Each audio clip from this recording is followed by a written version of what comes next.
A standoff over land seizures is continuing in southern China a day after pictures of an earlier demonstration were apparently blocked on the internet.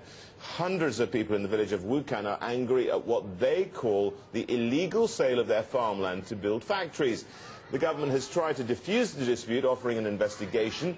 Anti-corruption protests are increasingly common in China, but the people of Wukan have taken things a step further by erecting barricades to keep authorities out. Well, let's take a closer look at what's happening in Wukan and what it says about China itself. And joining us is Willy Lam, adjunct professor at Chinese University of Hong Kong and a recognized authority on social and political matters in China. Willy Lam, thank you very much indeed. Thank you. Now, Professor, let's just talk a little bit about what you know, does Wukan represent, well, a bigger issue when it comes to China?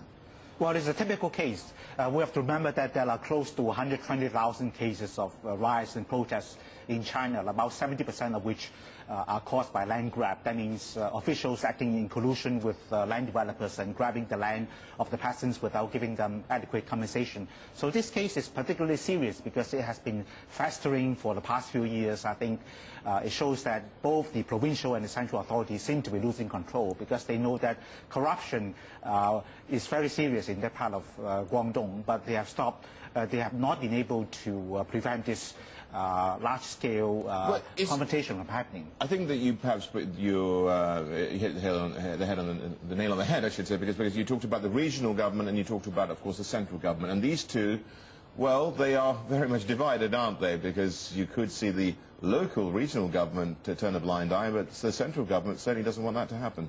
Well, it's true. For the past 1-2 years, the local governments have been relying upon land sale to make ends meet because they have been heavily in debt for different kinds of very ambitious infrastructure projects. So they need the land sale to make ends meet. On the other hand, Beijing, particularly now that we are anticipating a massive leadership change in less than 1 year's time, Beijing wants stability. So that's why I think this case will reflect badly on Guangdong and even possibly the promotion chances of the very ambitious Party Secretary, Mr. Wang Yang, at the 18th Party Congress next year. Okay, well, of course, that has implications when it comes to the central government here as well. But, you know, what sort of message does this send out? You know, what's your take on this? I mean, is it just the age-old adage that you can't have free capitalism and free movement of capital within China and not have a free movement and democracy? Well, I think Beijing knows very well that they have to at least liberalize procedures for elections at the village level, because what happened in the Wukan village was that the village chief was elected under very suspicious circumstances, and he refused to quit his job.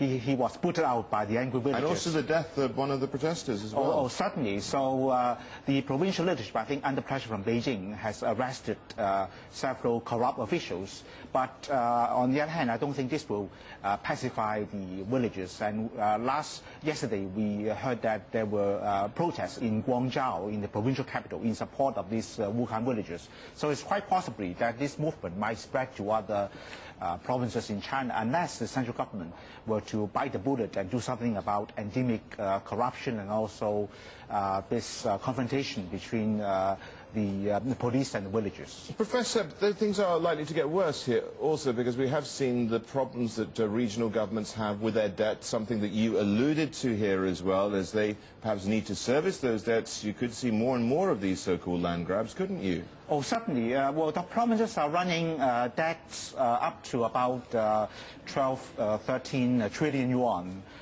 So they have no other ways of servicing the debt except sale of land. But on the other hand, land prices are falling. And that's why I think at the recently held Central Economic Work meeting, the leadership has decided to relax the money supply and adopt a proactive fiscal policy to kind of reflate the economy.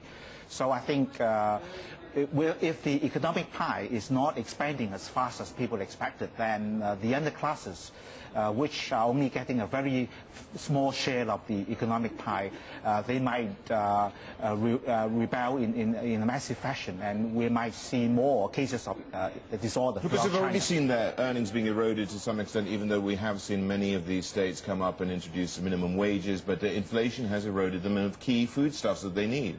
Well, certainly. Well, in places like Guangdong in Zhejiang province and even in prosperous Guangdong provinces, we see that the factories owned by private entrepreneurs are closing down and unemployment might rise. So this is a formula for massive social disorder, which I think the leadership is very anxious to prevent in this very critical year, 2012, when preparations are made for this generational change of the leadership. Professor Willy Lam, thank you very much indeed.